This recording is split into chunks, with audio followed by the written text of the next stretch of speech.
Very heavy rain going into this Honda Cadet race, and there could be a very interesting dynamic in the championship fight as well. The top 12, all with a chance to win this one. Reeve, PINSENT, Fayers and Lloyd sharing the front two rows. Oliver Clark could depose the championship leader, Harry Thompson. Clark starts from P5. Thompson there, look, starts from P11 alongside Oliver Behrman. Kieran Jermy, the GP plate, starts from 18th. And Wesley Mason, the O plate, starts from 19th. There's going to be action all the way through this grid. Reeve's got a great start. PINSENT's got a better one as they head through Oblivion. Crook on the inside line is going to be his line, and he's going to move into first position. We're on board with Guy Cunnington as he looks back to the number 9 of Alex Lloyd, and that is what Alex Lloyd is having thrown up in his face. It's an absolute washout here. Second in the recent Kart Masters Grand Prix. He's going to have a jump. Oh, and there's Reeve going backwards 2 places. So Reeve is already on the back foot. So DRAGAN PINSENT it is that leads it from Ben Fayers is through to second. Clark's made up 2 places to come from 5th to 3rd. Clark can take the championship lead if the result goes his way. Harry Thompson down on P11. He could be racing at the Little Green Man Championship this weekend, but he's chosen to race at Super 1. Such is the prestigious nature of this championship. This is the one he really wants to win, as all the karts come through the Chapman hairpin, and we've got somebody running wide on the grass. He's kept it together. Can't quite make out who that is, but there's spray all over the place. Difficult for the drivers to see anything. Well, Ben Fayers is going backwards down the field. Oliver Clark is up to second position and up to third position. That looks to me to be Alex Lloyd in the 9. Yes, he's gone through to third position, chasing down Clark. We've got a great battle for second position in the opening laps of this one. Ben Fayers is having a real job trying to keep in touch with the third position man. Reeve is going to try and come back up the inside at Christmas to get through to fourth position, and he's made that move stick. But out in front, it is looking very neat and tidy for DRAGAN PINSENT. PINSENT, Clark and Alex Lloyd. Alex Lloyd second at the recent Kart Masters event. He was ballistic all day, won the pre-final, started pole as Reeve runs wide. The pole man, he's got it back on the track, but he's well down the field now. Lloyd had a great Kart Masters Grand Prix, won the pre-final, but then it all went pear-shaped in the final. I say pear-shaped, still finished second, but that would have been a disappointment to him. That's Ben Fayers, 7th in the championship after round 7. Yep, Cunnington's got past him as well now, so Fayers still struggling in these conditions in the early stages. That's Fayers down to 5th position behind Cunnington, who's now up to P4. And as they come into the heel, it's Kasperzak and Samra having a great battle for 8th position. Keaton Samra, he's been really impressing me this season. I've seen him in a few different championships this year, and in Super 1, he really needs to have a taste of success. He's getting a good opportunity here to charge up towards top 6 positions. He's now having a look on the inside of Kasperzak at Christmas. And who's this following with him? Harry Thompson. Now that is crucial. Thompson, he's carving his way through the field. Championship leader up to 9th. He started 11th, so he's only made up 2 places. He needs to make up a lot more places on Oliver Clark if he's going to retain the championship lead. I think this championship, with 2 rounds remaining after this, is going all the way to the wire. We could be in for an absolute classic last round shootout at PF International, the best kart circuit, the best karting facility arguably. I say arguably, I don't want to upset all the other circuit owners and clubs, but well, frankly it is, and I know that because of course Paul Fletcher told me. We're going to have a classic shootout, I think, Jake, at the end of the season as the karts come through the final turn. The top 4, it's a 4-kart train for the lead.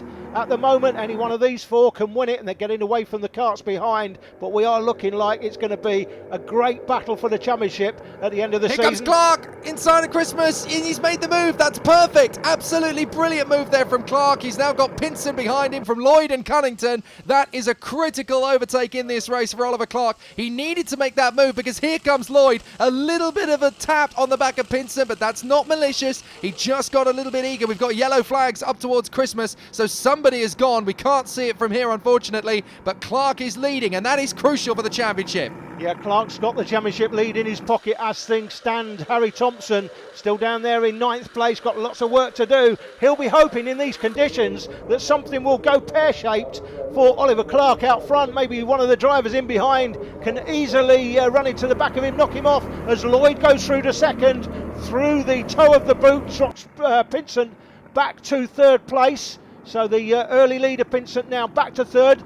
Alex Lloyd second at the recent Kart Masters. Will be hoping to go one better here. Well, Pinsen is coming back at him now, at least he's trying to, but now he's got pressure from Guy Cunnington. Up the inside goes the 52, and he is through into third position. We're on board with him now as he looks back to the man who was leading a short while ago. DRAGAN Pinsen started beautifully. He was the TV winner, of course, at round 6. He was really hoping to put another one on the board here at Whilton Mill, but it's not quite going to go his way at this point unless he can get closer to the tail of these three. But he seems to be dropping positions rather than gaining them. We look back to this fantastic squabble for 5th position. Oliver Behrman on the 87. Yep, he's just there in front of the 39, I think that is, of Matthew Herbert.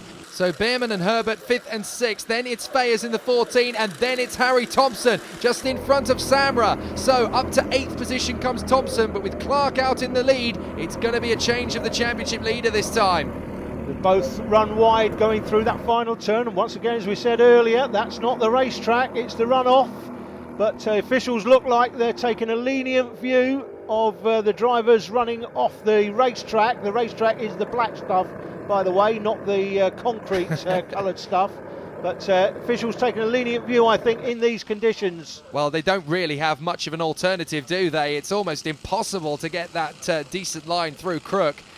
For an example, and then out of the final turn, there's almost no grip on the inside line, and blasting up the inside of Samra. That is a great little overtaking move there from Kasperjak. He gets through nice and neatly there, and waiting to pounce to move up into 10th position. That is Oliver Marsh trying to take on Samra. So Marsh is looking good for the top 10, but Thompson, he needs to be getting away from these three, and he's not pulling out a gap. No, that is exactly right, and the last thing he needs is somebody hounding him from behind, and that man is Ben Kasperjak. Kasperjak, I can tell you, he's going past Harry Thompson sometime very soon. He's certainly quicker than Thompson, looks like that to me anyway. You've got Samra in behind, he could go with him, and then looks like the 55 comes next. That's Oliver Marsh. Yeah, Marsh, the rookie, doing a good job. Oh, that was close. Thompson almost got punted off there by Kasperjak. Again, nothing malicious, but when you've got no grip into Crook, what else can you do but fly into the back? And Samra's coming up the inside of Christmas. He's going to go for glory, and he makes the move up into 9th position. Now, that is helpful for Thompson.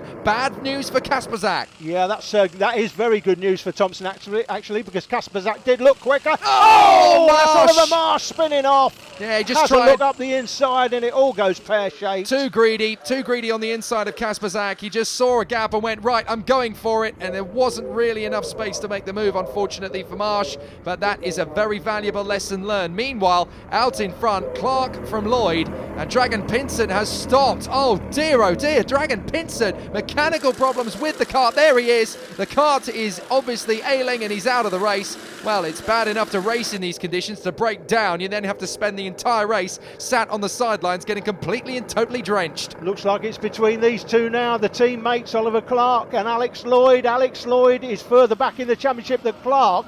Now he has to take that dynamic into account, Alex Lloyd. He knows he can throw one up the inside of Oliver Clark as he does now. He knows Clark has got to give him the place. Clark cannot afford in second place here. That's good enough for him to have the championship lead. I'm pretty sure, yeah, it is. It's enough for him to have the championship lead. He can't afford to get involved in a tussle. Oh! There's well a tussle here, 3 cars.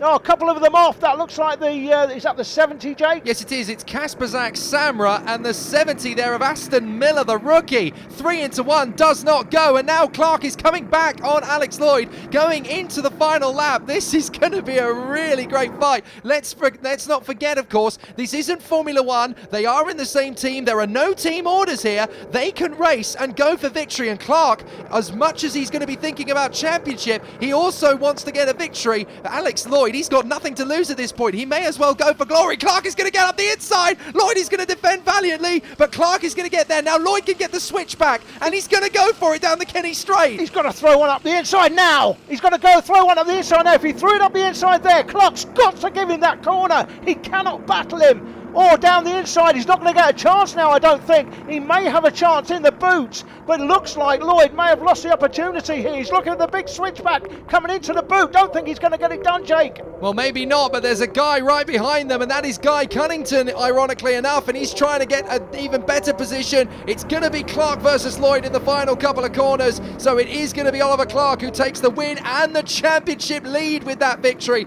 Lloyd in second, Cunnington in third. Fourth is going to be Oliver Behrman. Fifth position, the leading rookie and privateer, Matthew Herbert. Brilliant drive from him. Sixth position, that is Ben Fayers. Harry Thompson is just going to beat the hard-charging Louis Westover to the line. Westover making up 14 places off the grid. Kieran Jeremy, the GP plate, fighting up to ninth, and Kasper Zak rounding out the top 10 after his incredible battle. But there's a new championship leader. His name, Oliver Clark. You took the lead on the last lap, Oliver. Just talk us through that move. I got the cut back out of Christmas. I went to the outside, just got up the inside into the hairpin, and then just defended from there. And how hard was it to hold off your two teammates behind? It was quite difficult because Guy closed a lot on the last lap, so I was worried about keeping Alex behind, but then I had to think about Guy getting a switchback as well.